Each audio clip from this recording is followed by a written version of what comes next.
Good smile. Where are you visiting from? Here. He lives at the Comedy Store. Awesome. You look like a chef. Are you like cooking in the kitchen right now? I like your style. Where'd you go to high school? That's a cool hat. Is that a Kangol hat? What? Is that Kangol? No. Kangol. K-A-N-G-O-L. Kangol. Have you heard of that brand? It's all different. Just trust that I know what I'm doing. They don't just let anybody on this show. I'm from Reseda High School. Brody. Where'd you go to high school? Cal? Yep, I heard of it. That's a big one. Oh, we got weird energy here. Well, I'll tell you what. I just joined a Latino sex gang. I just joined a Latino sex gang. MS-69. Nothing? Nothing on that? Hey-o! Very good looking. I've done a lot of modeling. In packet, big laugh, watch. Guaranteed. Audition Tuesday for the new Squidward movie. Boom, Squidward. Thanks for laughing at me. Laughing at me. Very upsetting. As you can see, I dressed up for the event. I'm in between squats at curves. Now, Aaron, are we on the, what's it look like on the Twitter? Where'd you go to high school? I don't have that open. Oh, could we, Portland, got it. can we show me for a second? Will the stand-ups playing? Ben. Just do like we'll do like 90 seconds of that, then I'll start. Brody, Barbie. What do you mean? Where are you from? Like if they go on my Twitter timeline. You're from Oregon? Is it on my Twitter timeline right now? It should be, yeah. Now you do. There's a connection. I bring people Like if we could together. lose for just like a couple minutes, like the graphic, and just show me talking during my stand-up. These guys are from Italy. You know what I'm saying? From Oregon. Like just show me, and I'll have the stand-up playing in the background. Are you girls like Antifa? For like a minute. Are you carry around bike locks? Oregon girls, they're feisty. They'll throw down. I don't know if that's going I to like work. your style. I like both your styles. You live here in LA? Oh, it's I not. think It's there'll not. be a delay You, on the you work video. for casting. Oh, okay. Got it. Got it. I'm a barista. You're a barista? Well, that's okay. Which Delay on the which video. Okay. Starbucks? Going at Target? There's no wrong. No, if you work at that one, you get 2 credits. You work at Target and Starbucks and Pizza Hut. That's a combo. They have the combo ones at Pizza Hut, KFC. You get to put that on your resume. You worked at both. The Baskin Robbins Togos. That's 2. Because if you work in like. Getting laughs. That's what I do. All right. So, Aaron. Yeah. So I'm ready to begin. Okay. And All right. so I'll look here. Yep. Ready? Yeah. Okay. Recording. 3, 2, 1.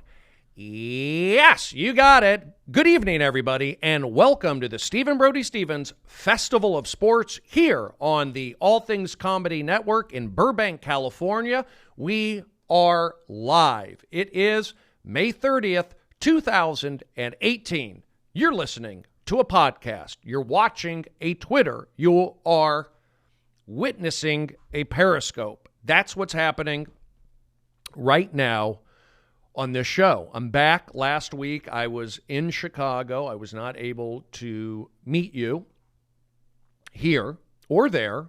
I could have, but I didn't, because that's where I'm at right now. I'm not willing to do a podcast on my own, on the road, with Dropbox, with a memory card, with a booking, with a mic stand, with a quiet hotel room, with a guest, a lot of stuff happening. So I didn't do it. Am I making excuses? Probably, yes. Were we scheduled to have a guest today? Yes. Did he have to cancel? Yes. Am I upset? No. But, you know, in the back of my mind, I was thinking I was going to have a guest to speak to, and that's okay because I have a phone. I can call out, which I would anyway, to my mother, to Eric, to Howard, maybe Kirk Fox. I don't know, but he's got a new kid. I don't want to bug him with that. I only call out to people who don't have children. That's what I do. I am a born Jewish, raised Gemini, just to catch everybody up. Podcasting is all about guests. I understand that. But there's a lot of radio people who don't have guests. They're not necessarily doing a morning zoo show, or they're not doing a one-on-one podcast interview. They're just kind of talking. So that's what you're doing. Well, Brody, are you saying you're Rush Limbaugh because that's what he does? Are you saying you're Sean Hannity because that's what he does? Are you saying basically you're a right-wing type of guy? No, I'm not saying that. I'm not saying that at all.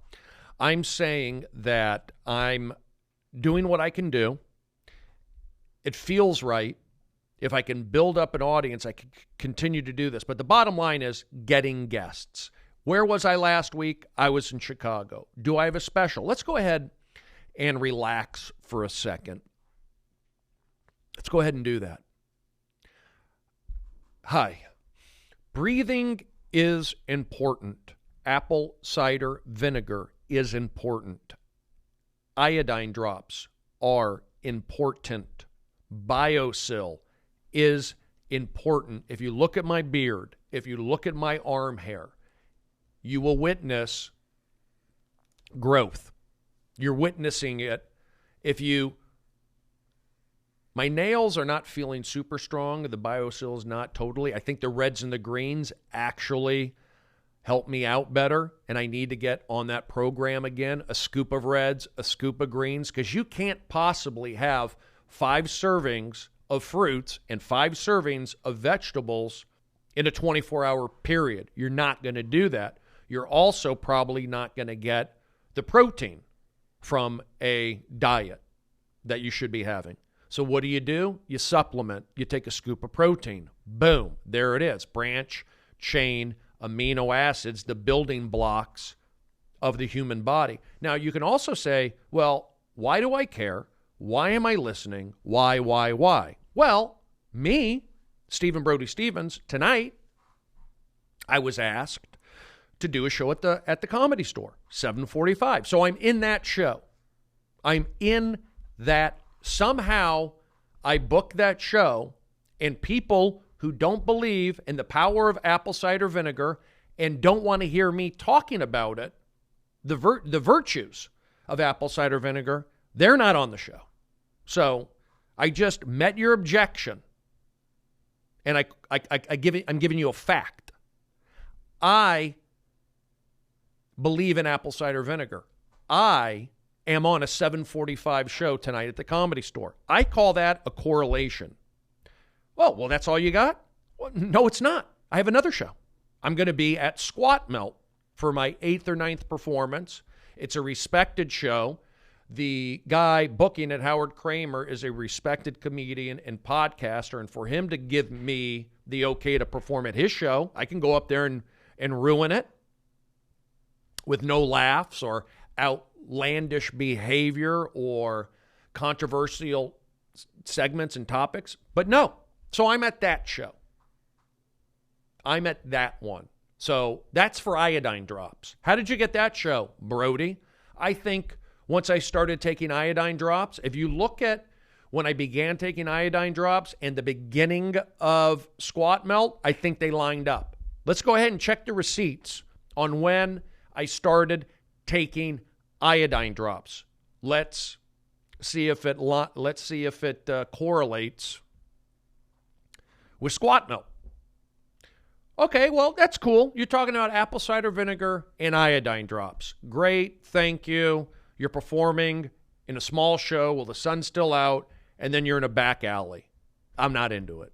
I mean, I'm into it, but that's not enough for me to be into what you're into.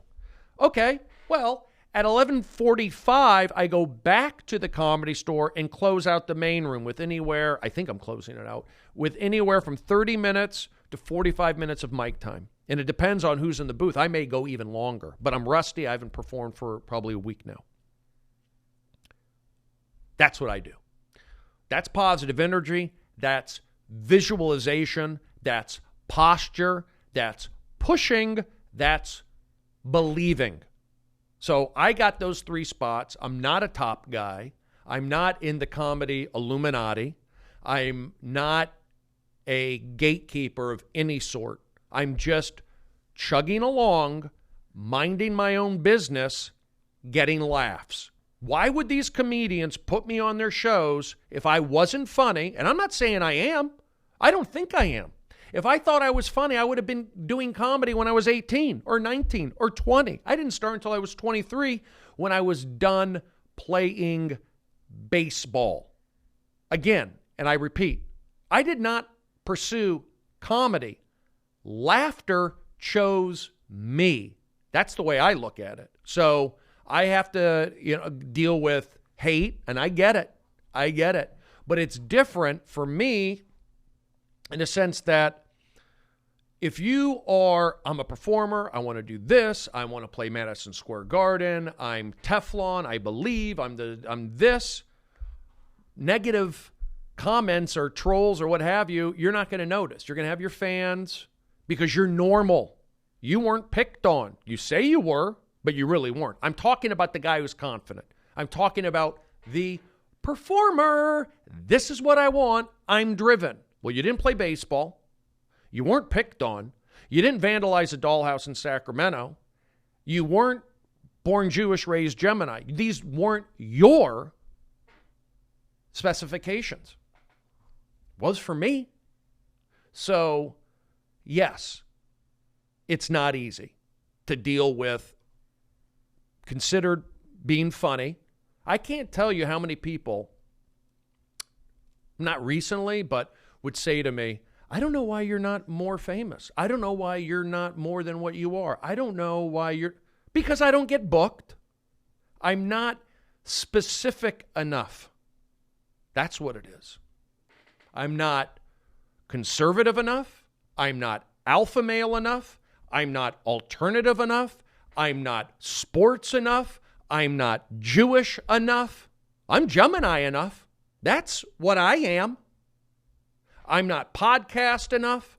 I'm not guest booking enough. Well, I'm on the field at Wrigley. You're not, whether you wanted to be or not. I'm there. Some can, most don't. So, and then my mother's 87.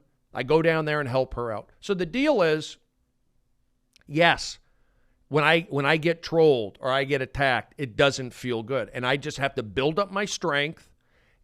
But I also have to be realistic. I have to pay bills.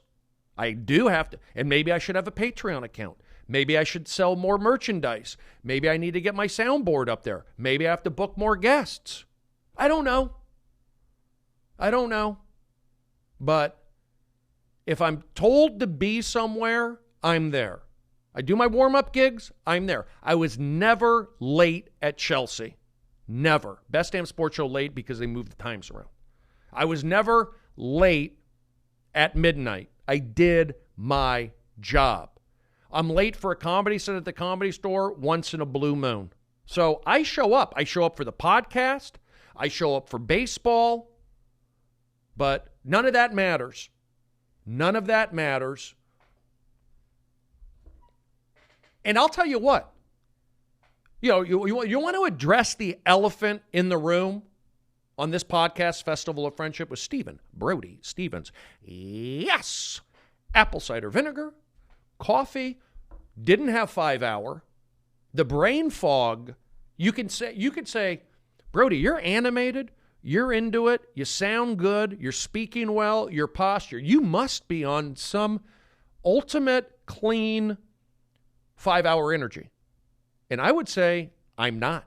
I'm on not only the iodine and the apple cider vinegar, I'm on, I don't know the name of the supplements, but I'm on supplements that you're supposed to take that help with depression, brain fog, and some other stuff. I can only tell you that I feel alive, I feel awake, I feel lucid, I feel like I'm in the moment. That's why it's disappointing. I was supposed to have a guest today. I was ready to connect and get back in to the old Brody, the Festival of Friendship Brody, where I interviewed these guys. It was a shtick free zone. There weren't cameras. I wasn't in a studio necessarily. Okay. Now, I'm here.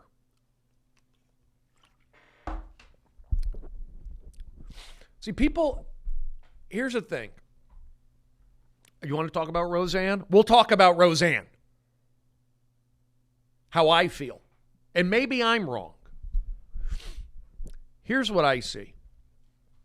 She throws out the tweet, the racist tweet, if you want to look at it that way, which I guess it was. I feel as though these are some things that came up to me, some things that I noticed. She didn't say the N-word, and I'm not saying that's a thing. Didn't say the N-word. She said that a white woman, she's not black. Valerie Jarrett is not black, as far as I know. Liked by, somebody just liked my, Steve Simone. Thank you for liking the tweet, Steve Simone. Good guy, all things comedy. Roseanne, as far as I know. Now, I'm not defending her tweets. I'm explaining the tweets. And she's had tweets before. She's known as a loose cannon. She's known as having bipolar or multiple personalities. You're dealing with somebody who is already out there. So let's preface that. So you can't be that shocked. You can't be. Because if you look at some of the other tweets, she was, if you want to say crossing the line or making you question things, or not question things, but she was already doing that. So this tweet that she did was essentially, I think, maybe I'm wrong, it was par for the course. This is what you get with Roseanne. Now, should she have done it? I would say I wouldn't have. In fact, once she got rebooted again and on TV, I would have said, hey, let's chill on Twitter, only put out promo stuff. Let's cut back on anything that may cause a problem. Whether you're right or wrong, Roseanne, you don't want to cause that. Again, hindsight's 20/20. So she puts out the tweet that says that Valerie Jarrett, this is, by the way, it's May 30th, 2018.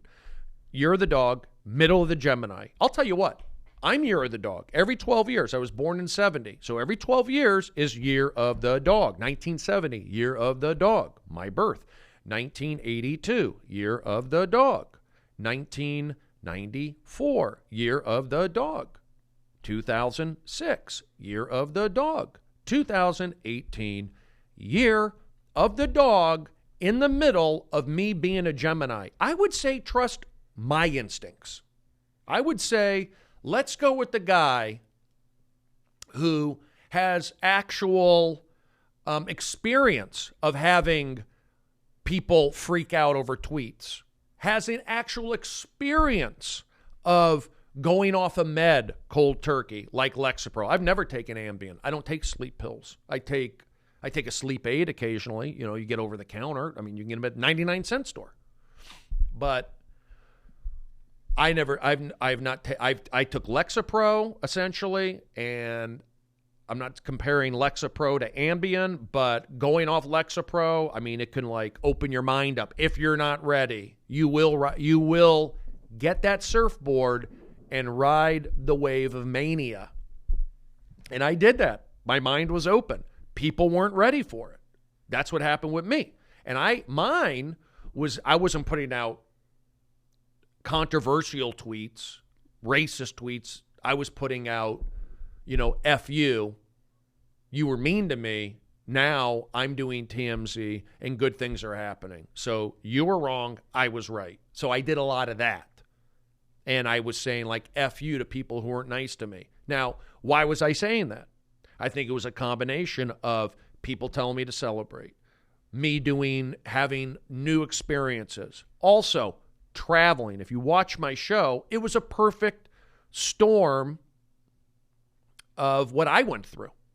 Traveling, I went straight to Montreal from Dublin, Ireland, which I'd never been to. Went to Dublin, cut back because, hey, take a victory lap. Celebrate. Why aren't you happy that you have a show? Okay, because I stay even keel. So you want me to party? I'll party. Go have fun. Okay, Well, people like to drink beer in Dublin. I read that I could cut back a little bit, go from 20 to 15 to 10 to celebrate.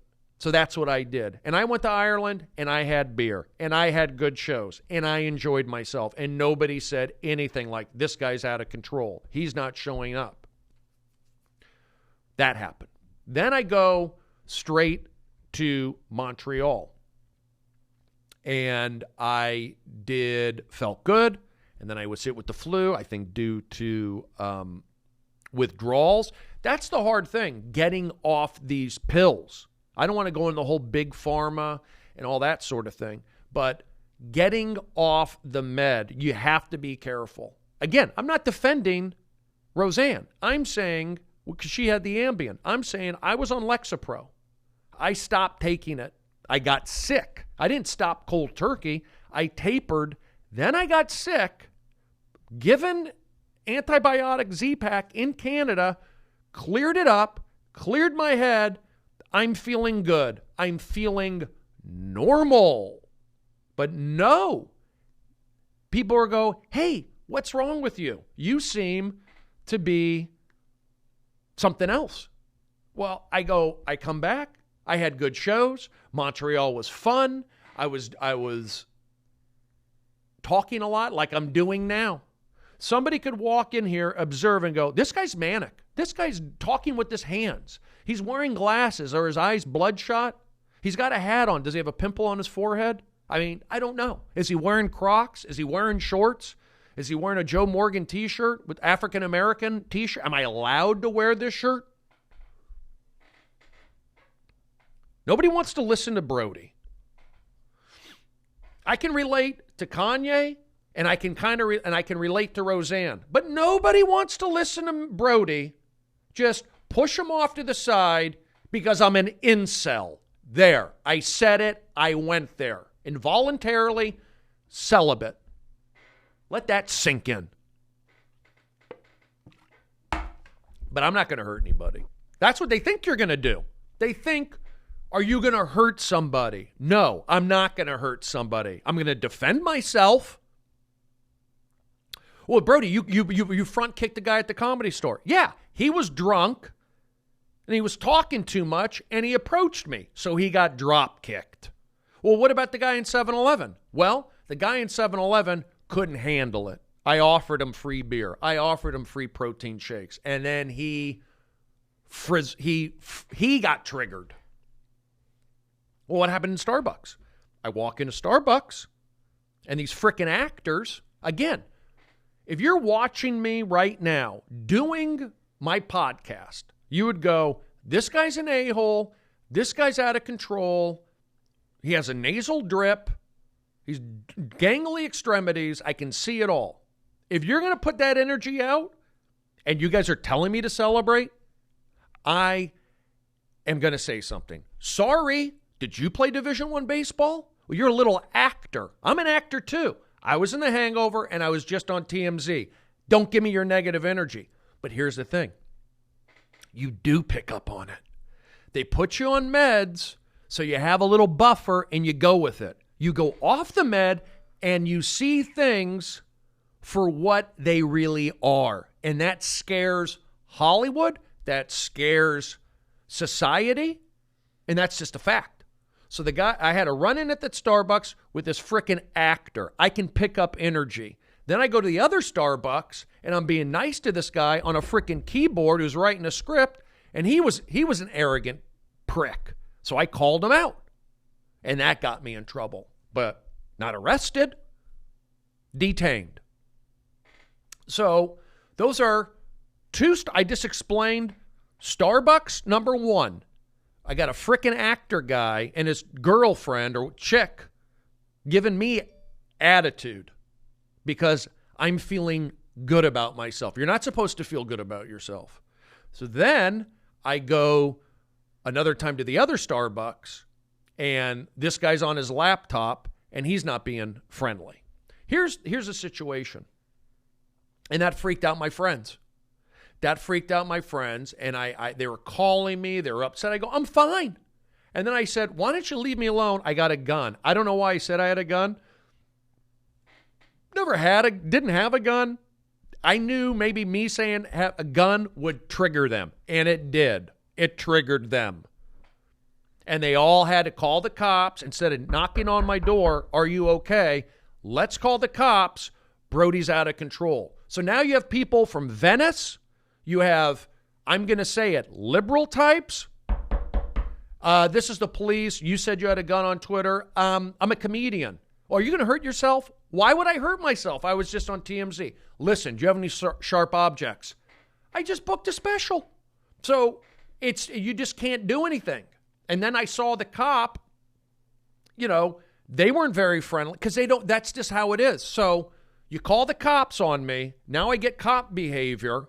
And who do I blame? Honestly, I blame, and I know they cared. Caring's one thing. You can care and not know how to deal with it. How about you care and then get somebody who knows what to do? Oh, Brody's freaking out. Well, you need to, should we call the cops? What should we do? Should we spy on him? No. Why don't you go knock on his door and look at him eye to eye and see how he's doing? Not respond to tweets. Not respond to pestering phone calls. Because that's what they did. And I go, if you're going to pester, I'll play the game. You're pushing me. Oh, you're out of control. I've always been that way. If you poke somebody in the chest enough, and let's factor in, did I ever have these problems at this level at Reseda High School? Did I ever have these problems at this level at Arizona State? Did I ever have these problems at this level doing comedy in Seattle, working for the Seattle Supersonics, working for Red Robin, doing cable access, then moving to New York, doing a tour guide? Did I have problems at Radio City? Did I have problems barking at the Comedy Cellar? Then I started having problems when I came back here. And what did you have problems with? Warm up. Hardest job in Hollywood, warm up. So warm up problem at Best Damn, because it's a hard job. But I fought through, and I did 1,000 shows there when they tried to get rid of me. But I'm a good guy, and I cared, and enough people there understood that. Then I go to Chelsea. No problems there until the very end.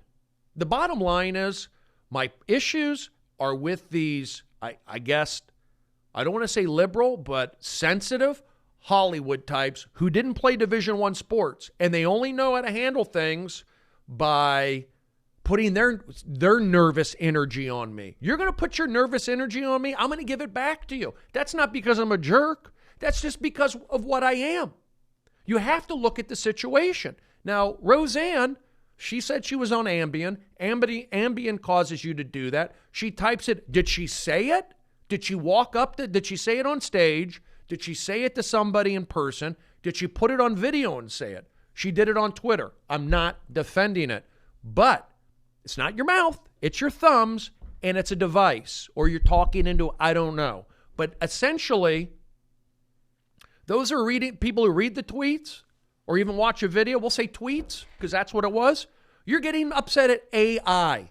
You're getting upset at artificial intelligence because if she typed it down on a paper or wrote it, not as many people would see it. It got to be seen through AI. So when you get mad over a tweet, are people getting mad over video? No, they're getting mad over tweets.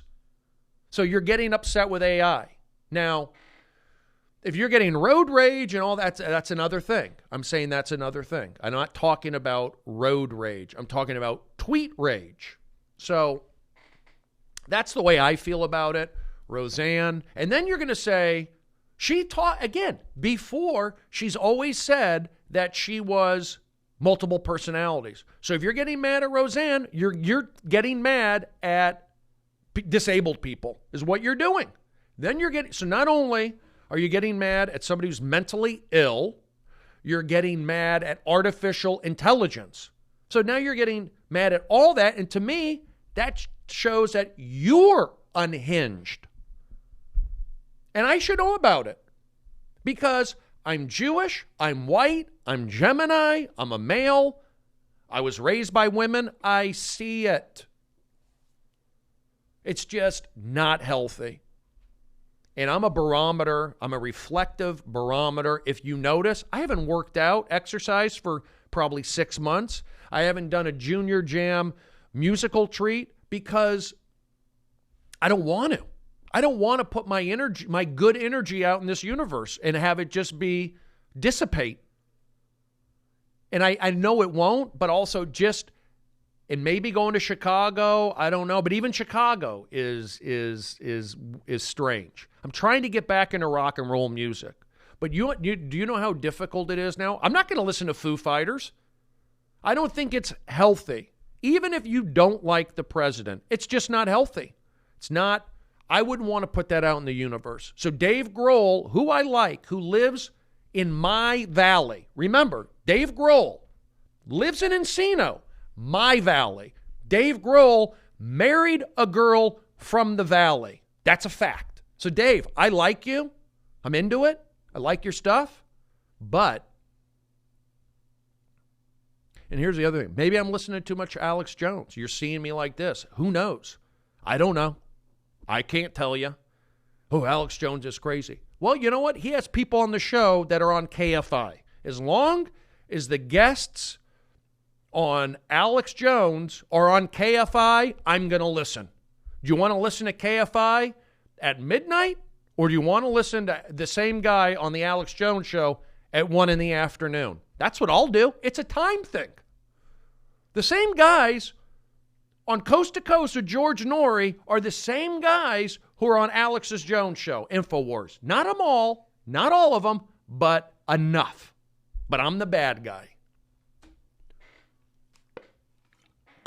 I went to Reseda. I drove a Pinto. I've lived in Simi Valley. I've lived in Sacramento. I've lived in Seattle. Those are the 3 S's. Simi Valley, the 3 S's. Simi, Sacramento, Seattle. Then I lived in New York.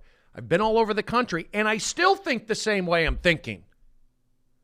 Because I was raised before the internet. I was raised with fundamentals. I was raised with winning. I was raised with getting mad, getting angry. You can't talk to these young kids anymore. They're sensitive. They're sensitive, and it's affecting things. It's affecting. So if you and good pitching beats good hitting. So pitching's mental, hitting physical. So you get these pitchers. I don't know. I'm just throwing it out there. So that's my thing. I'm willing to take calls. I'm willing to look at comments. We do have Skype, and that's how I feel. So I'm not defending Roseanne. I'm not going to defend her and say she has the right and I agree. And I'm not doing that. I'm saying she stepped in it. But she had stepped in it before. Now, because everyone's looking, and maybe she has new fans, and she probably made a mistake. Her handlers made a mistake. I think ABC made a mistake. Sarah Gilbert, she should have said to her, Roseanne, this is Sarah. We're working together. I know you have some outlandish stuff in the past. For the sake of everybody, let's keep it positive. But I don't think Sarah Gilbert did that. And then Sarah Gilbert goes on Twitter and says, the staff and the crew, or the staff and the team here at the Roseanne show, we don't support, we don't endorse, we don't do that. Really? You talk to every camera guy, you talk to every sound guy, every tech guy, every carpenter, every woodsman who helped develop the set, and they don't think that maybe the tweet wasn't that bad or there's overreaction? Again, Valley Jarrett, or whatever the lady's name, is not African American. She is, I believe, white with some Persian ancestry. I'm not sure. So that's what it was. It wasn't the N-word. It wasn't that. So are you asking me, Brody, are you offended? Are you upset? Are you angry? No, I'm not. I'm not angry. I'm not offended. I'm not upset. Now, if she did a Jewish joke, I still wouldn't. There's here. Breathing's important. Breathing's important. I would like to call out at this time. I'm going to call Oligny and see what he has to say about Aaron. Yep. How long have I done? Probably so. My guess, 30. 30 minutes. I did a 30-minute opening monologue, and I felt as though it was necessary. It was necessary. I'm going to call this guy and see what he says. We're calling Oligny. Here we go.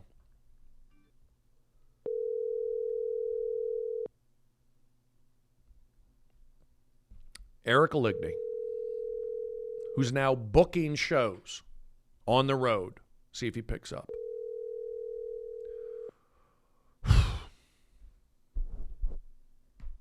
He's probably asleep. Could be. Hello? Will you pick up? You know that I'm doing a podcast. You have to be ready. Are you up? Apparently my phone's going straight to voicemail, so text me or leave a voicemail and I'll get back to you as soon as possible. Thank you. What are you, underwater? At the tone, please record your message. When you've finished recording, It didn't even hang sound up like him. Or press 1 for more options. Hey, Eric, it's Brody here. I'm just checking in, seeing what's going on. We're podcasting. Did a little early this afternoon. I hope you're doing well, and we'll see you soon. Enjoy. That's what we're doing right there. Now I'm going to call my mother. I'm calling my mother. Let's see what she thinks about Roseanne.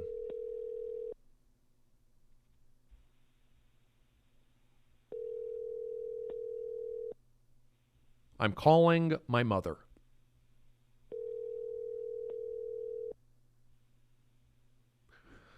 Hello?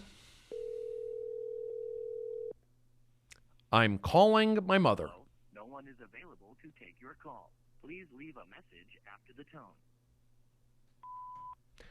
Hi, Mom. It's me. It's Steven. How you doing? Podcasting. Just thought I'd give you a call and see how you're doing. We're talking about the Roseanne news story. You could be out running an errand. You're maybe walking Daisy. You could be in the shower. You may be downstairs. Hello? Hello? You're there. I just walked in the door. Oh, okay. I was just calling you. We were podcasting, and they said, "Why don't you give your mom a call?" So that's what I was doing.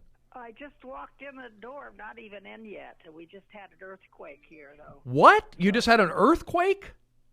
Yeah, but it was a small one, but it was a jolt. This is breaking news. We just reported an earthquake in Palm Desert. Are you okay? Are you all right? Oh yeah, it was just a jolt, but I felt it, and everybody did, I guess. So what did you do? So I was hesitated going down on the elevator, but I did.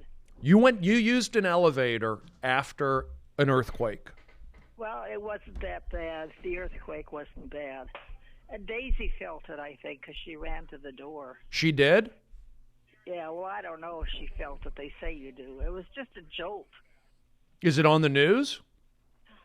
On our news, yeah. It was right here in 1,000 pounds, but it was only a 3.8 or something, or 3 point something. It wasn't a big one. But you've been in a bunch of earthquakes. Well, I have been in some, yeah. I don't like it, really. Do you have water just in case? Like, do you have a survival kit? No, I'm waiting for you to come here and throw out all the old water I have. What? I have a bunch of old water that I've had for years. I've got to throw it out and get new ones. All right, let's throw the water out. I'll do that. What else do you need? Nothing right now. So what is? Let me ask a question. Everyone here in Hollywood, they're all talking about Roseanne and her stuff. Did you read about it or hear about it? Yeah, I heard it's all over the news. She had a racial comment, and they on the Twitter, and so they took her off and they canceled all of her stuff. So it's unfortunate for the people that are on her show. Yeah. That's what they're talking about. They feel bad about them, but that's the way they did. They canceled them. Do you think? What do you think about Roseanne now? Did you like her before? Do you like her less? I never liked her that much. Now I like her less. So But they said she's like a loose cannon. You can't, I don't remember her with Star Spangled Banner, how she did that. That was terrible, that one year. Yeah. She sang. I can't remember when that was. But anyway, that's too bad for the people that are on her show. They're all out of jobs now. So, but anyway, most people said that yes, she deserved it, and they're happy to have it happen. So, I mean, was the tweet that bad? Did you read it? I didn't. Well, I think it was very, against the blacks. So it was terrible, revolting. I don't think it was against the blacks. Yeah, it was. It's racial. It was a racial thing, for sure. She said the one of the ladies looked like a Planet of the Apes character. Well, she didn't say she looked, but she had a baby, and it's referred to that. And that was uncalled for. So she was, I forgot her name, but Valerie anyway. Jarrett? Yeah, that was her. She said something about she said if so-and-so and had a baby, it would look like Muslim Brotherhood or something like that. It was her, referred to her like an ape or something similar, a Muslim, I don't know. But here's the deal, Mom. I don't think that Valerie Jarrett, she's African American. I think she's white. I could be wrong. I could be wrong. She looked white to me, but I guess she's not. No, I guess she's not. She looked white to me, but I don't think she is. So. What do you think? Do you think that Roseanne deserves a second or third chance? Yes, I think that they did the right thing. But, it's unfortunate for the cast, the other people involved. But apparently it was the right thing to do. All right, that's anyway. You're allowed, you're entitled to your opinion. I look, I'm not defending the tweet. But it's a tweet. It's not like people act up on Twitter. It's still her thought, and she shouldn't put it on where the whole world sees it. I don't agree with that. With you, just a tweet. It's too bad. The tweets show all over that you shouldn't put anything on the tweet. Well, then what did people get upset about before Twitter? I don't know. But the people get what? What were people upset about before Twitter? Like people get upset over tweets. Tweets weren't even around 10 years ago. I know, but they get up. Well, now it's out in the open. People are voicing their opinion, and it's out in the open for everybody to see and hear. Well, doesn't seem good like for you to do anything on Twitter that you wouldn't want the whole world to know about. I agree. I learned my lesson on Twitter too. I hold back. Well, you shouldn't do anything like that. I'm just saying, before Twitter, what were people doing? Well, they were having the same problem, but it wasn't publicized or wasn't in print or for the whole world to see. Right. So don't you think because of that we have to take things with a grain of salt? Like, okay, it's Twitter. No. Why would we take it because of that? Take it with a grain of salt. That's what a person is thinking. Yeah. Well, you know what? I can say, don't think of a pink elephant. What do you just think of? A pink elephant. What? I could say, don't think of a pink elephant. Oh, well. Now, what are you thinking of? You're thinking of a pink elephant, right? No, I don't know what you're talking about, frankly. I'm saying that you can find you can find issue with everything. I forget what I was saying. You can, but certain things are pretty bad. All right, well. Anyway, all right, I got to go because I just came in with some food. Oh, you have food? What do you? Okay. All right, well, listen. Lunch. Mom, great call. Yeah. Everyone likes when you're a part of the program. And I will be in touch with you later. And I will work on, hopefully, I think later this weekend, coming down there and changing your water. Okay, all right. I'll talk to you later. Okay, Mom. Nice hearing from you. So, I'll talk to you later. All right. Okay. I love you. All right. I love you. You do. Bye-bye. Bye. Hello? That was my mother. So that's how she feels. She feels that it was racist, it was wrong, and not acceptable. I'm not going to disagree with my mom. I'm not going to say my mom was wrong. That's how she feels. So then you have to ask yourself, is my mother performing at the Comedy Store? Is my mother taking apple cider vinegar? Is my mother performing at Meltdown? You know what I'm saying? So there you go. You agree with my mom or you agree with Brody? Who are you with? You with Jackie or you with Steven? Let's go ahead and Aaron? Yeah. Can we put the number up by chance? Sure. Like for see what somebody on Skype thinks. We are going to open up the phone lines right here. You can call us at 323-282-7424. 323-282-7424. We are accepting Skype calls. Can you call in on a regular phone number too, like a handheld? Yes. You can call in on a regular number. The number is 323-282-7424. You don't need Skype. You can pick up a cell phone, and I want to hear what regular people think is what we're talking about. We also have the baseball game coming up, sound effects theater, and a lot of good things happening here. Sometimes it's hard to get calls. I think a lot of it has to do with the cell tower here in Burbank. We are under a tree, and that can affect calls. That's happened before. My sense is that right now at 323-282-7424, we have calls coming in. We have frustrated people that they want to reach out, they want to connect, and because of where we're at, that can't happen. That's what I'm saying. Let me see. 7. I think we have a call coming in.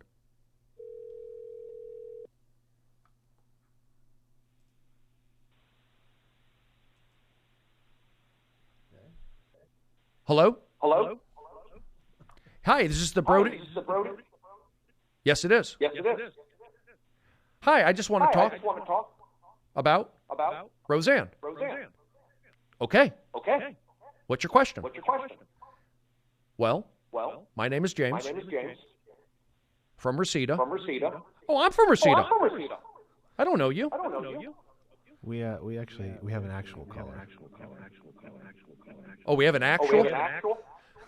James in Reseda? James in Reseda. I'll get back to you. I'll get back to you. Okay, we have a call. Go ahead, caller. Hello? Can you turn? You got to turn down your radio. You got to turn down your radio. Okay. You got to turn down the radio and everything down. Go to the switchboard. Go to your outlets and flip the cord. Flip the thing. Okay, go ahead. What's your name? My name's Jim. Jim, where are you calling from, buddy? Yes, sir. Miami. Oh, Miami. Wow. That's way down there. Are you can I ask you, are you Cuban? Cuban descent? Hell no. I'm not even. Yeah, I'm not Cuban. I'm a blood American Vietnam veteran. Oh, you're a veteran. Jim, you have the respect of me because when people talk about military, that they're brave, and they are, because I'm not brave. You were brave enough to be in the military. I don't know whether you're drafted or you signed up for it. I'm not. So when somebody's in the military, you are brave because I'm not brave. So I want to say I appreciate your bravery. Jim, were you drafted or did you sign up? I was, how would you say, I didn't have a mom and dad, and I lived with my brother for a few years after my mom died. And there was no money for me. It was cool. You know, at what, $2.75 pumping gas. So I went in the Marine Corps.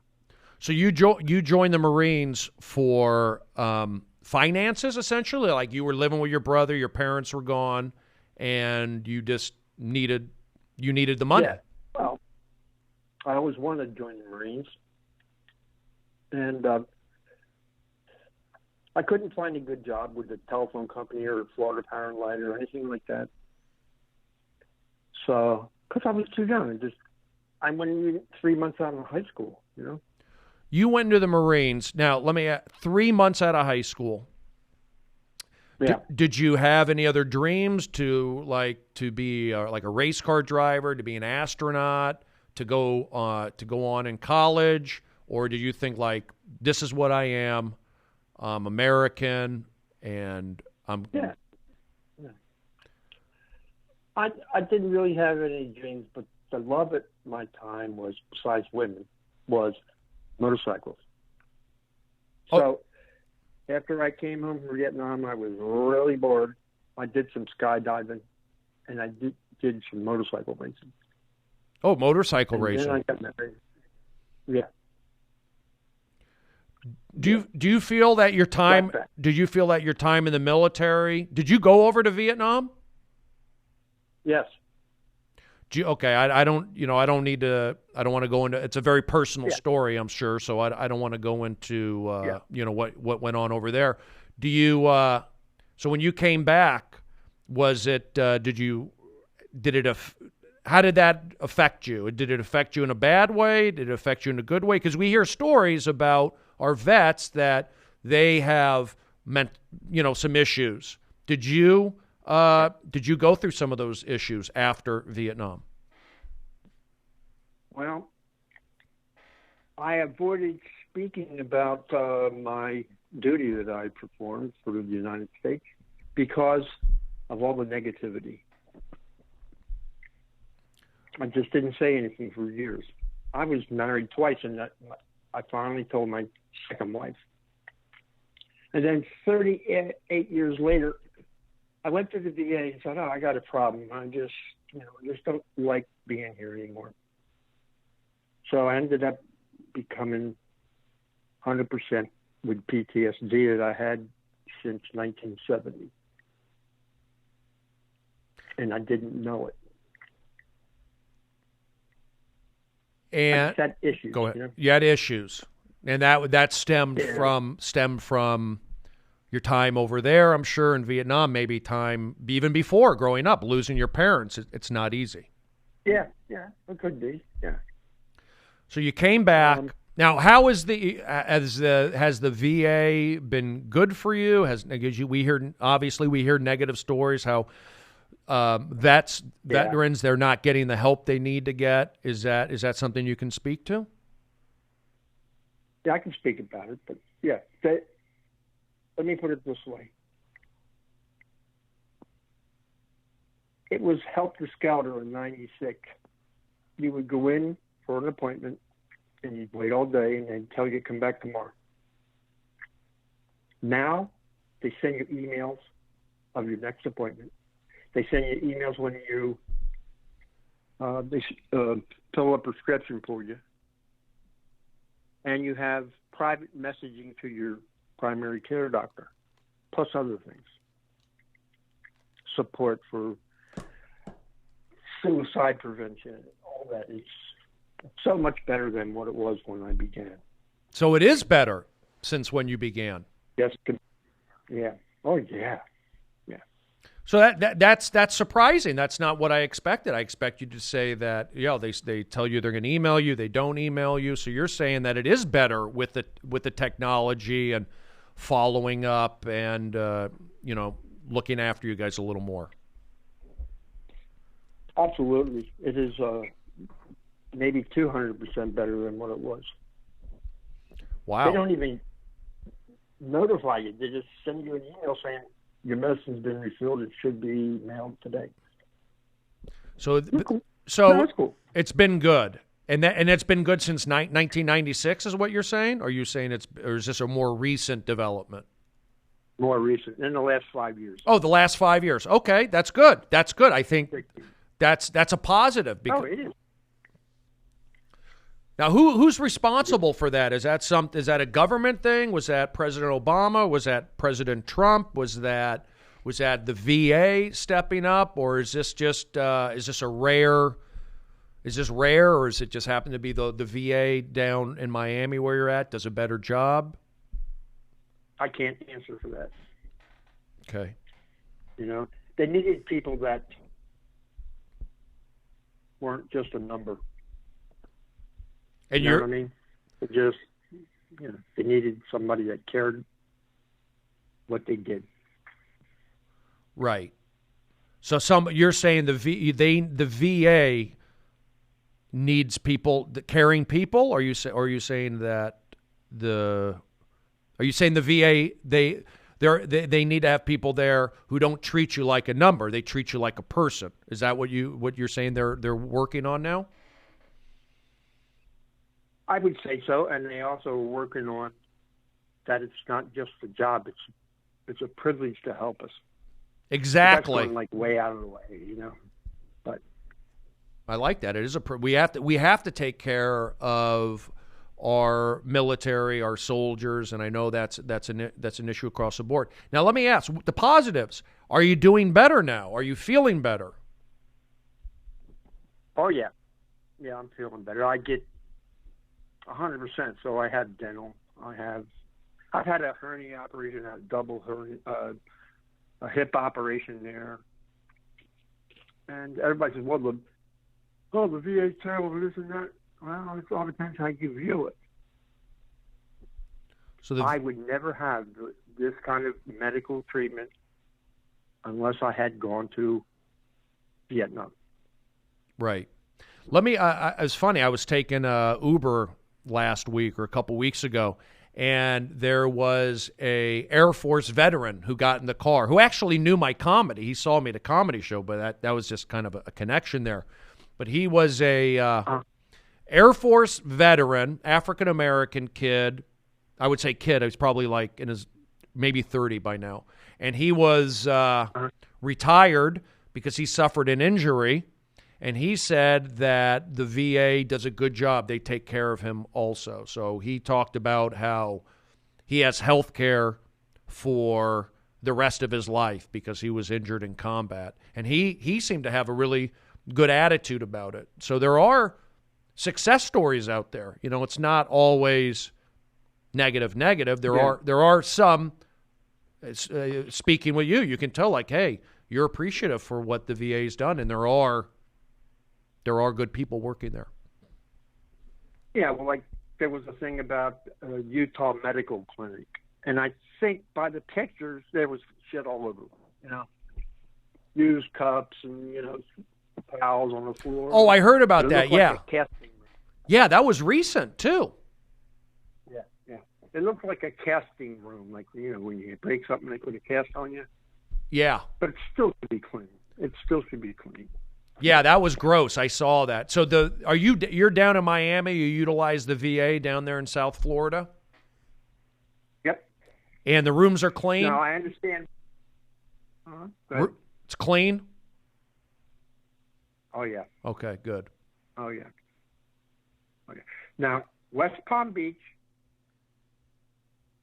has a VA, and Tampa has a VA, and that's all the ones that there's just one, yeah.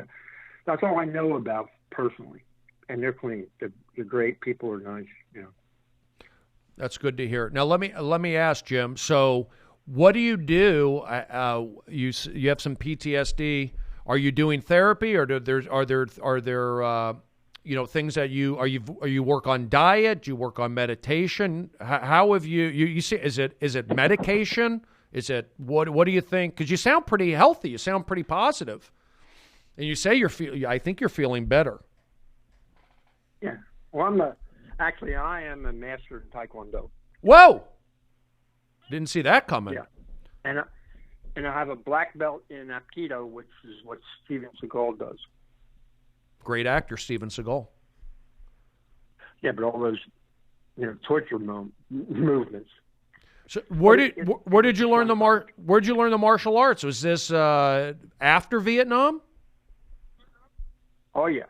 But I had an Afro-American, a black guy that knew martial arts, and we would do nunchucks, knock cans off the things and stuff when we weren't fighting. You know what I mean? Yeah. Do you do you talk to anybody that was over, and you don't have to answer, but do you keep up with any of those relationships? No. Okay. It's not something I can relate to, so I don't. Again, I don't want to. Yeah. I don't want to go in that. I understand.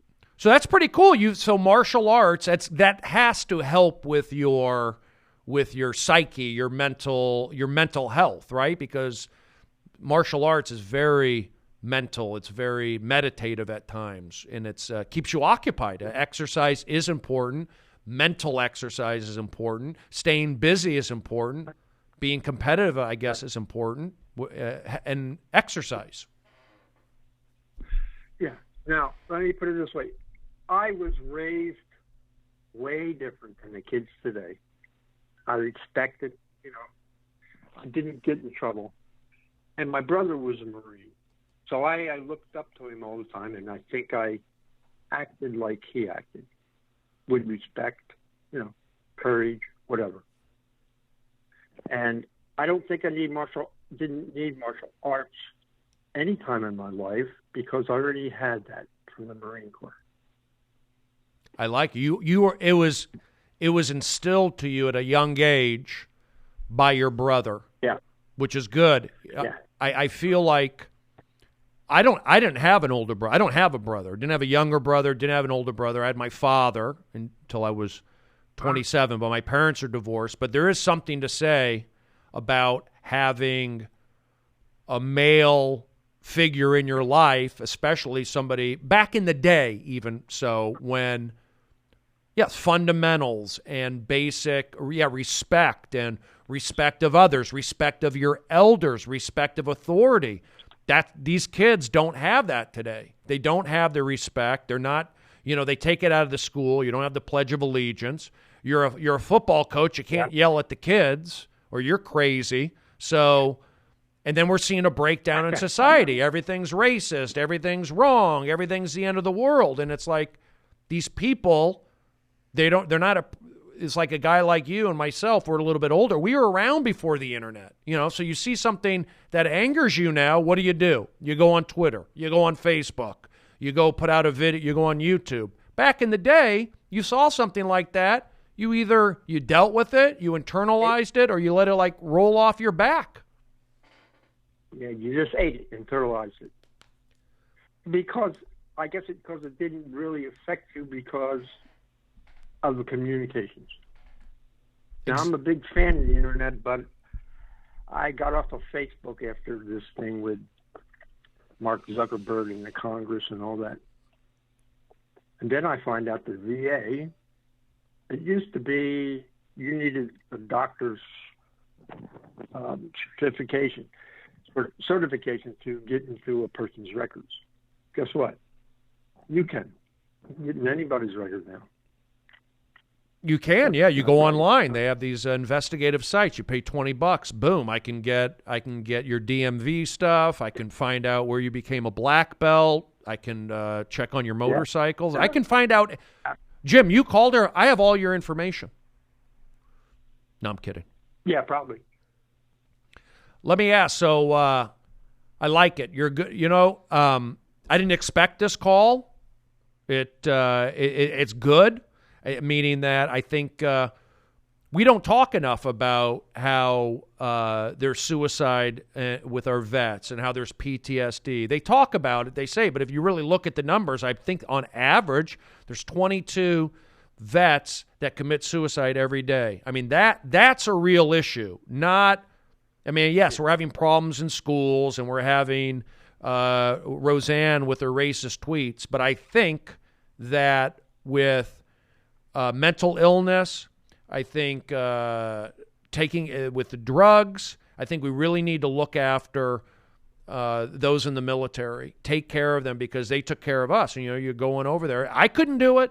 I'm not brave enough. I don't have the courage. So you guys fought. Go ahead.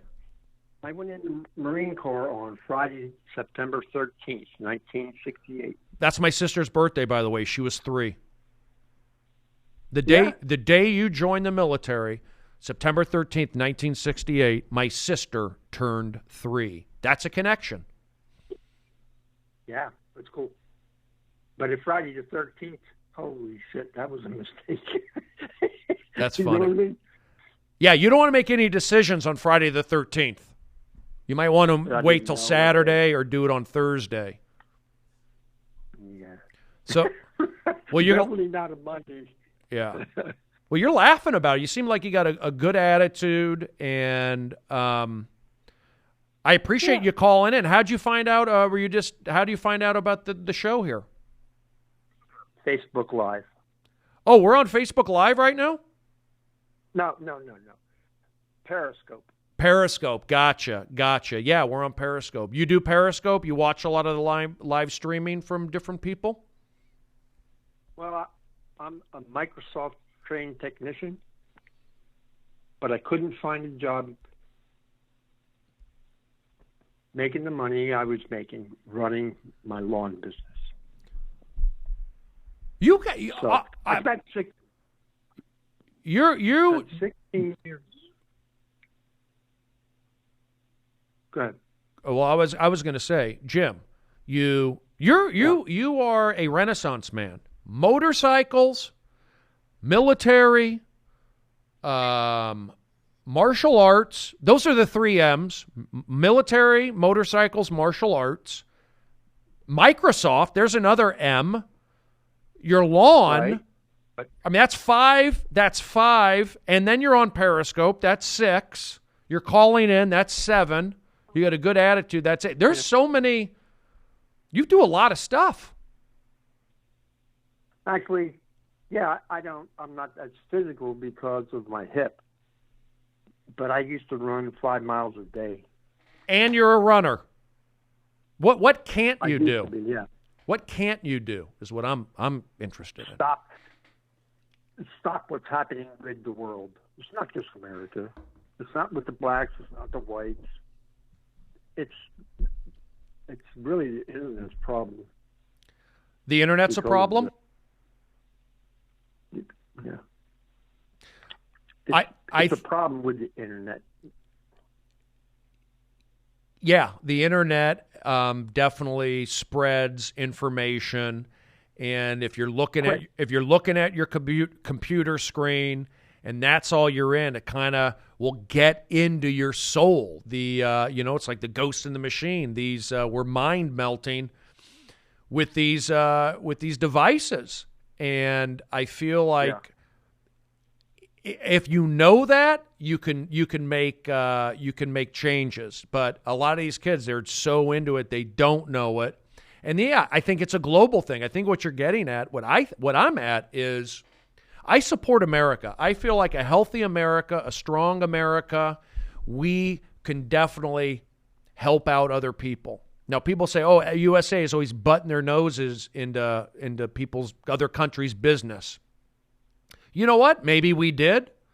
But I feel that if America, we can get back to being what we stand for, I think we can be a shining example for the rest of the world. We are united. We are diverse. If we can figure it out here in America, and look, and we are what we're with the computers and with the technology, and now with the medical field, I think give America a chance.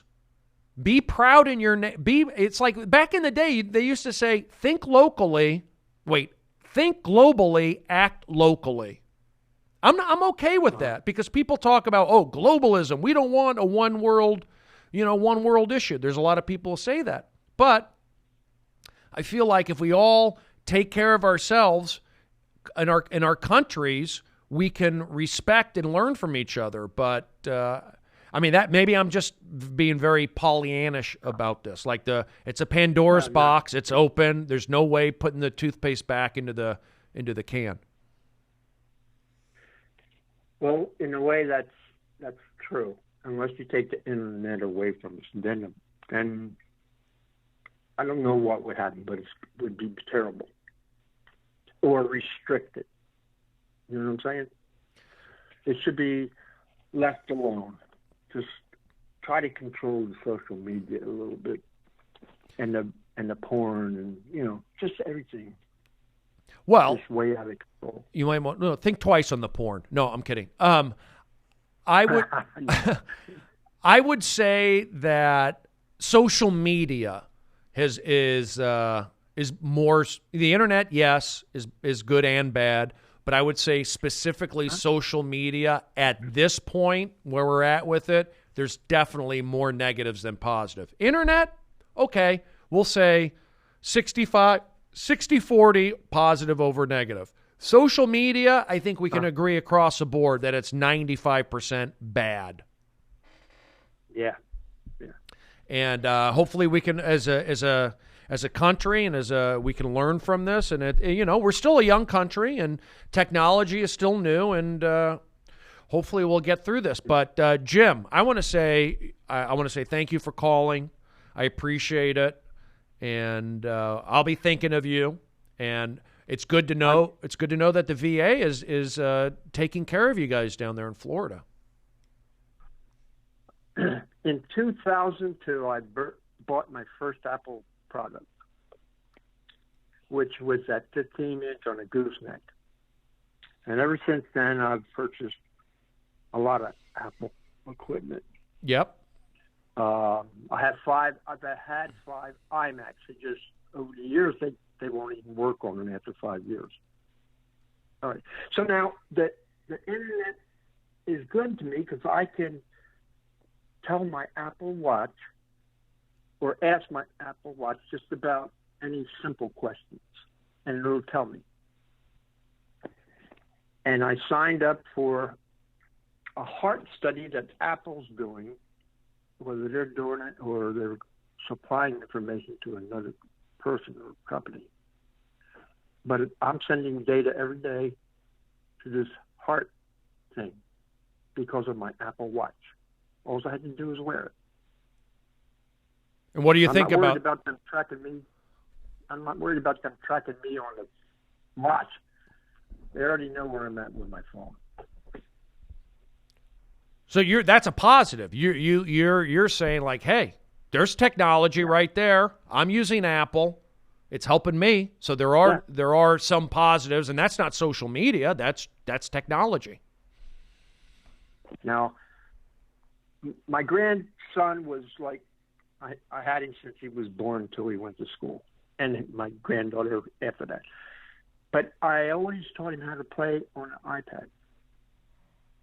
Well, this year he's in third grade. He was doing fourth grade math and English. And I believe from what I've read that Minecraft, the game Minecraft, builds not respect, but confidence, hand-eye coordination, mental acuity. Okay, memory. Now he's good at Minecraft. He's a year ahead in mathematics. How are his real-life problem-solving skills? Is he getting along with the kids on the playground? Is he talking back to you? Is he constantly looking at his phone? No. Yeah, both of them are. He carries one, and I mean, can he problem solve? Can you send him out there and go, hey, I know you're 6. I need you to run to 7-Eleven and get me something and count out the change. Could you do it? Well, I know he could. Yeah. Well, that's a problem with these kids. I'm not saying you're kid, but you know what, Jim?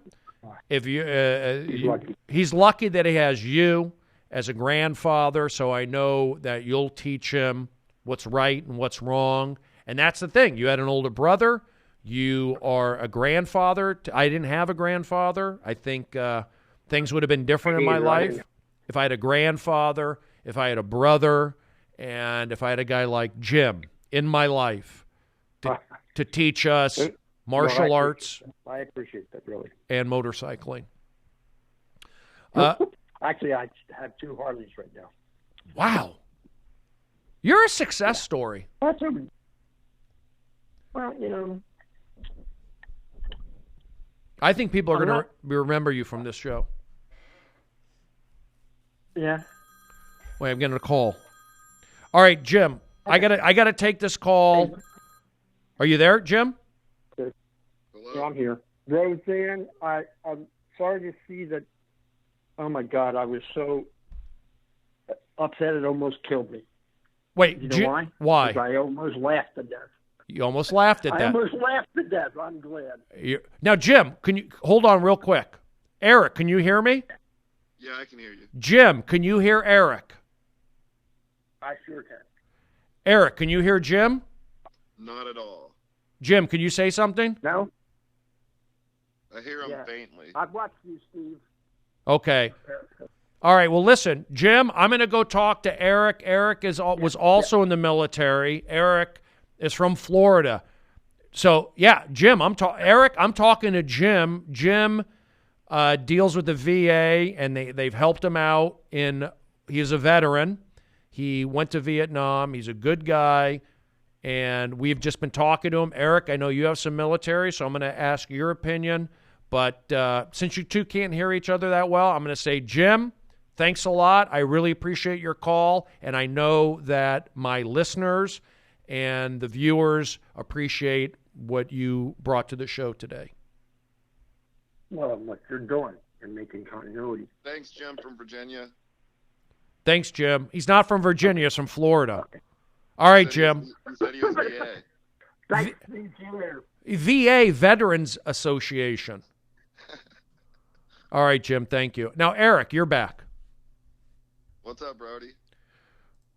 Well, I'm doing my podcast early today. I called you early. Now, Jim, let me ask you a question. You were in the military at one point, Eric? Yeah. For what, like a couple weeks? Signed up for a Barry's boot camp? I was in for a couple years. And did you ever deal with the VA? Yeah, I have dealt with the VA. Are you still involved with the VA? I support, and I've done shows with the VA before. But you don't get health services from the VA? No. Can I ask why? How does that work out? You were in the military. Does it mean that you only get it if you? What makes you not eligible for it? Well, I never deployed, and right before our unit was going to deploy again, they asked my unit asked me if I wanted to leave the military instead of going over, because I only had 6 to 8 months left on my contract, and I signed away all my benefits. Why? Just to leave. Why? I was on Fort Drum, New York, and I wanted to get away. I didn't want to be on Fort Drum anymore. But you knew that you were 6 months away from lifetime benefits? No, I was 6 years away from lifetime benefits. You were. I had to. Oh, okay. I was going to get stop lost and have to be in the Fort Drum for 6 more years. What happens if you went away with the? You went off to war. Where did other people from Fort Drum go to? They go to Afghanistan? They go to Pakistan? Afghanistan and Iraq for Operation Iraqi Freedom and Operation Enduring Freedom.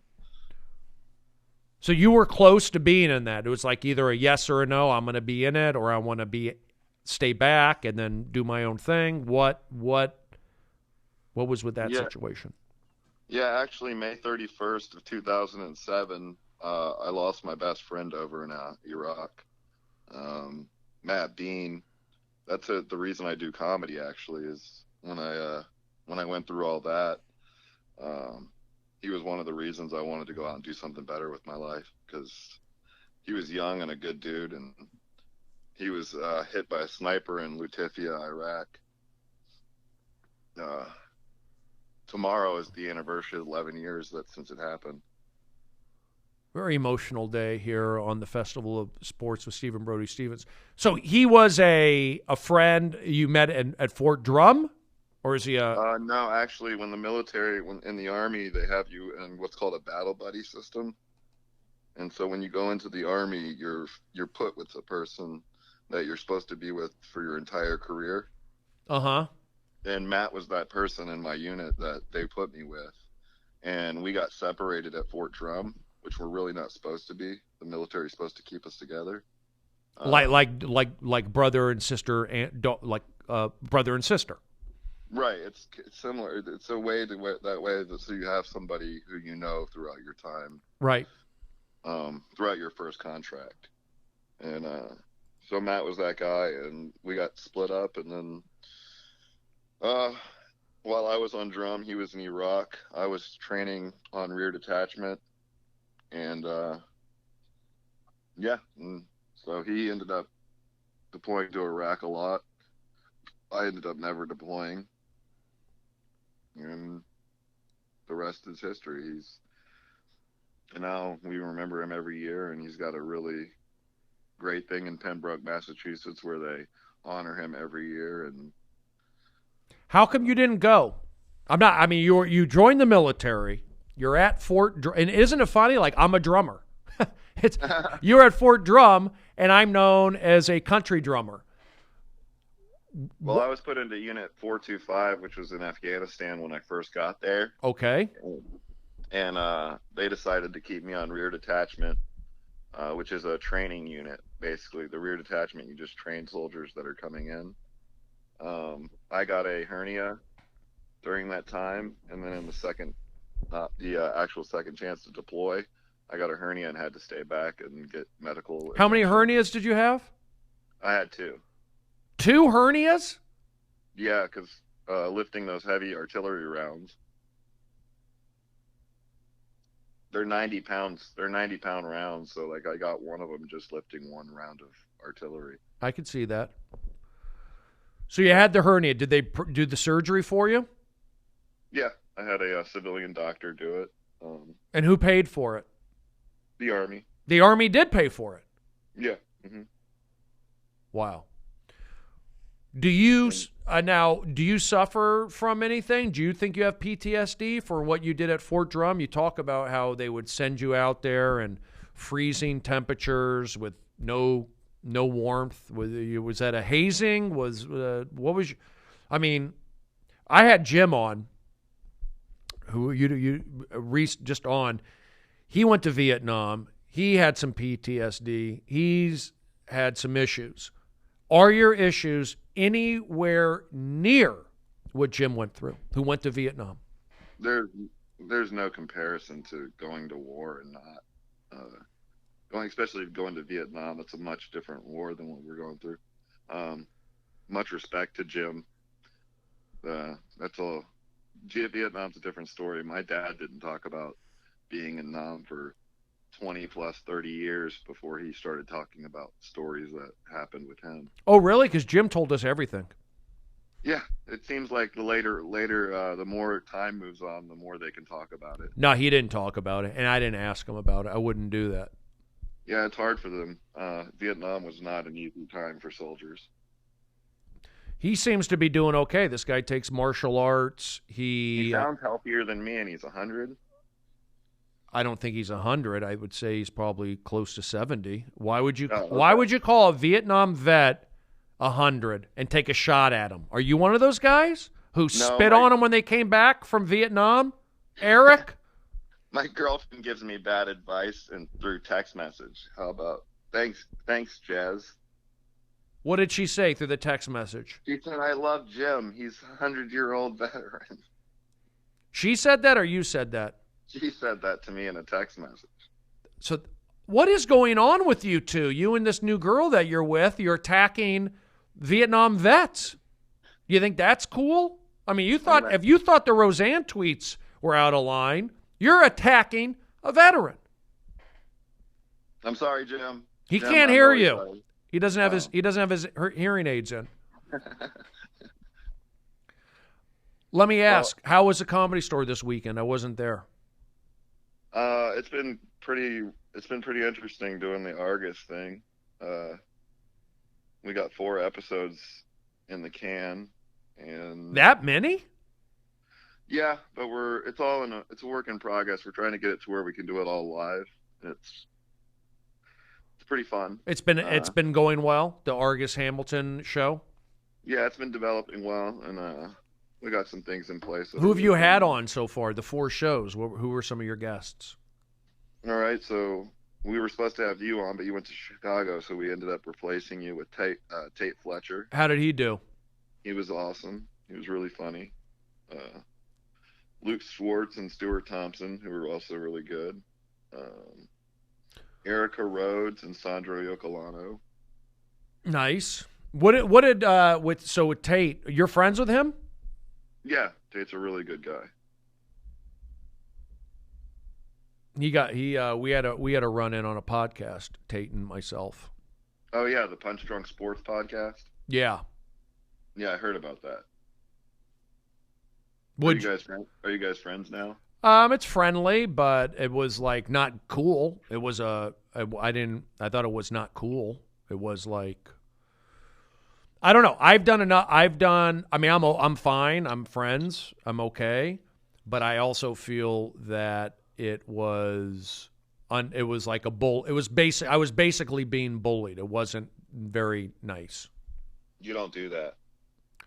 No. I mean, I've done enough shows to where if somebody's like not being cool to me, I can tell. And I felt like on that Punch Drunk show, I don't need to. I'm friends with Tate. We're friendly now. He's come up to me and said hello and all that stuff. But that was not a good situation for me. I didn't enjoy it. Was Sam Tripoli on the day that you were on? Sam was there. It was Sam. It was Tebow and myself. And Sam said for me, Brody, come in, tell us all about the Cubs. You look fun. You were at the World Series. So I was brought in for that. And Tate was in there. I didn't know he was on the show, but I thought it was just going to be me. But it was Tate, myself, Jason, and Tripoli, and it was going fine. And then Sam had to leave the room to take a phone call, and then it just like turned. It's like, oh, see, that's what it is. Because they'd bully Sam, and Sam left, so they had to bully someone. If you want to look at it that way, maybe. But I also felt like when Sam left the room, it kind of changed the dynamic. So, again, if you don't know me and you haven't seen what I do, you may think that I'm an a-hole. You may think that I'm a bully. You may think that I'm loud and aggressive, which I'm not. But anyway, so that's what happened. I could never see anybody calling you a bully. Well, I don't know if people think I'm a bully necessarily. They may think that I'm just like kind of loud and that I walk into places and I'm saying stuff and demanding things and defending Roseanne's tweets, all that stuff. What do you think about the whole Roseanne thing? It was big news. And I'm getting sick of the social justice that we have to face these days over a tweet. Be careful, Eric. What you're defending Roseanne. Be careful. Listen, I'm not defending what she said. It's stupid. It's hacky. It's hacky and racist what she said. But is it fireable? I don't think so. It's hacky and racist. That's all. Okay, I want to say Eric's views do not necessarily represent the views of Stephen Brody Stevens, All Things Comedy, the City of Burbank, because what you just said was Roseanne shouldn't be fired for what she tweeted. So you're supporting Roseanne. That means you're racist. I don't think that 1,000 or 200 people or whatever should lose their job because one person's an idiot. It wasn't much about Roseanne. It's about the other people that work for the show that lost their job because this woman can't keep her mouth shut. I agree. But was it? Yeah.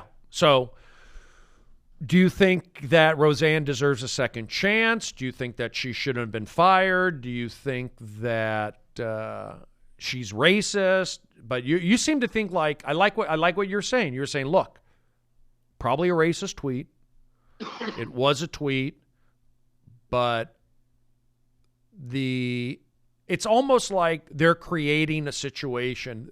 I feel like Hollywood, comedians, all that stuff, they're raising the stakes so high, and it's such a bubble of tension. It takes one little thing to pop it. You know? Did you just flush the toilet? No, a car drove by my window. Where do you live? On the Ventura Freeway? I live in a tiny apartment in Koreatown. Is there a Panda Express downstairs in the lobby? No, I wish. That would save me a lot of time. Do you live in North Koreatown or South Koreatown? I live on the border right near North Koreatown. You live in the DMZ, which is demilitarized zone. Is the DMZ is the DMZ the Wiltern Theater? Great jokes, right? They're crushing it. I don't know the whole thing about we have freedom of speech, right, in America. Yeah. But how do we really have freedom of speech if we're going to constantly be firing and telling people they can't say this, they can't say that? We don't have it. I mean, I every tweet for the last 3 years I put out, I stress over because I feel like, am I going to get fired? Am I going to get yelled at? Am I going to get not a gig? It's just like not fun. And who ruined it? Hollywood. What do you think? Yeah. What do you think about that? They've ruined everything. I think Hollywood's becoming too hypersensitive to the social media. Yeah. And it's ruining entertainment because people aren't going to feel free to be creative and put out their most thought-provoking work because they're not willing to go to that part of their mind because they're scared they'll get fired. Yeah, and especially when you're doing comedy, that it's a lot of it's you throw it out there. You have to what's the word? When you're doing comedy, you're chiseling. You're throwing stuff out. Oh, that's not funny. Okay, you tweak a bit. So you're tweaking a bit. Maybe you throw something out there that upsets people, but you didn't mean that. It's like too much. Because it's a work in progress and it's not smooth. And if you can't, did you hang up? Looks like we lost him. We lost Eric. We have time for maybe one card in the baseball card game. All right. We lost Eric. Well, you know what we're going to do? We didn't do sound effects theater. Let me ask a question, Aaron. Yes. I know I did a lot of talking today, but I felt like it needed to be done. Sure. And I felt like Jim was an interesting guest. I liked it. It was different for us. I felt my mom was lucid. She stood her ground. I was proud of. Go ahead, caller. See, we started talking about it. Even our phones shut us out. Yeah. Eric, I think you're right. I think you're right about this stuff. And look, we're you know what we're going to do? Right now, would you like to play the baseball card game? Yes, I've missed it. Okay, now what I have here is current players. When I say this, I mean this is from 2015. Okay. This pack. Let me just see. I can't see, but this where are you now? Now there's sirens. Are you in Manhattan? I'm in the part of town where that's pretty normal. You're at sirens, cars, gunshots, I'm sure. The night I had my showcase at the Laugh Factory, a police officer was shot in front of my apartment. Why are you laughing about that? I'm just saying that's the kind of neighborhood I live in, but it's worth it. I only pay $5.50 a month. It is worth it, I guess. Okay. I will, because some of these guys have changed teams. But let's just go. Caitlyn Jenner. No, very funny, Eric. Very funny. Aaron laughed. This is the first time he laughed today. Thanks, Aaron. That was great. It was a good one. Okay, so Eric, I have a card. I'm holding it in my hand. Go ahead. Francisco Lindor. That's a great guess. I will not accept it. But that's a good guess. Anthony Rizzo. Another good guess, but no. Okay. We're going to go right to it. What ethnicity are they? He's white. White player. Okay. White guy, not Francisco Lindor. Mike Trout. Not Mike Trout. What position do they play? This guy plays multiple positions. He's been known for second base. He's been known for outfield. Second base and outfield. And you don't have to name the team because the card I have now, he's not. Now, here's the thing with the baseball card game. If I ahead of time say the card I'm holding, he's not on that team now, you're allowed to say what team is the card that you're holding. That's part of the baseball card game. That's part of the baseball card game. If I say ahead of time he's on a different team, you're allowed to ask me, not the different team, but the original team. So go ahead. Okay, so what's the team that he's on the card with? Oakland A's. The Oakland A's. Ugh, that's tough. But that doesn't mean he's still on the A's. Right. He's on a different team now. So when you, again, in this level of the baseball card game, because now we're using, these players move around a lot now. When you're when you bring a card out from 2015 is what it is, you're dealing with player movement. So you ask, he was on the A's. So now he's on a different team. A white guy on a different team than the A's who plays second base and the outfield. And he's white, and he's not on the A's. What's your guess? Nick Young. Nick Young's a basketball player. He's the outfielder from the Diamondbacks. Nick Young? Chris Young, maybe. Oh. So you're Nick Young, no. You have any questions about this guy? You can ask questions. Okay. Are you high right now, Eric? Just a little bit. I ran out of pot as we were speaking. I can tell you're high. Is that any way to call a show? High? It's a little more relaxing. Well, it's affecting the baseball card game. It's my HGH for a baseball card game. Okay. So go. I'm doping. So think about. Here we go. Aaron might have to help out with this. I think Aaron will. I mean, 2015. I have not. He's a current player. He's white.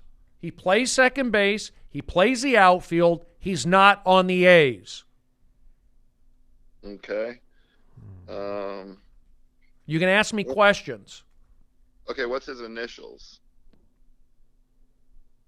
I don't know about that kind of question. Okay. How do you spell it? How do you spell his name? Oh, another laugh by Aaron. Why don't we just make this the Festival of Sports with Eric Aligny, who's taking over everything? We can do the initials because we do need to go. Okay, we do need to go. Yeah. The initials would be, the first initial would be B. Brent. It's not Brent, but there is an E. There's a B and an E, and it's not Brent. Bert Blyleven. He's current. He could be a coach. Okay, here we go. There is a clock in London. What is it called? Manchester United. No, a clock, not a team. There's a clock in London. It's called Big what? Oh, yeah, Big Ben. Okay, there you go. Ben White. Roethlisberger. You're talking football. This is the baseball card game, Eric. Ben Zobrist. Thank you. That's how you play the baseball card game. You got it. By the way, where did he play? Tampa Bay. There you go. He played in Tampa Bay, and this is the Oakland A's. Again. Nickname Zorilla. There you go. Oh, that's racist. You can't say that. That's racist. I'm getting fired from SBS. I mean, people are going to be talking about it. It's called Ben Zobrist a gorilla. That's offensive. Zorilla. All right, listen. Eric, impressive right there. Impressive that you came up with Zobrist. I was actually I was pleasantly surprised. Didn't he play for the Cubs for a minute? Or he's still on the Cubs. He's on the Cubs right now. He's a really good player. I like him. He's good. He plays hard. He's well liked in the community. He reminds me a lot of Jeff Blauser and those old school Atlanta Braves players. There you go. Good attitude, Eric Oligny. All right, Eric, good call. Thank you very much. We're going to wrap it up here. I'm glad you're back in town, Brody. You're going to be at the Comedy Store tonight? I will be at Comedy Store. I have a 7:30 show upstairs in the Belly Room with Stephen Fury. Then I go back to Melt. I go to Squat Melt around 9 o'clock. I'm doing Squat Melt. And then I go back to the Comedy Store. I think I'm closing out the main room at 11:45 tonight. So very cool. I will be there. Thank you, Eric. Congratulations on the TV show with Argus Hamilton. Congratulations on bringing Byron Allen back to the Comedy Store. I got a gig with the Weather Channel tomorrow too. Are you serious? Yeah, I go in to do a spot for them tomorrow. Wait, a gig, a spot? What you're being reclusive. It's one of those like VH1 where you talk and there's a green screen behind you. I love it. We'll talk about that later. Eric, we got to wrap it up. Eric Oligny, you can find him on the Weather Channel. Stephen Brody Stevens. I think it was a great podcast today. There's a lot of stuff in here for May 18th, 2018, All Things Comedy. We got to wrap it up. We got to go. We'll see you next week. Yes, enjoy it. Stephen Brody Stevens.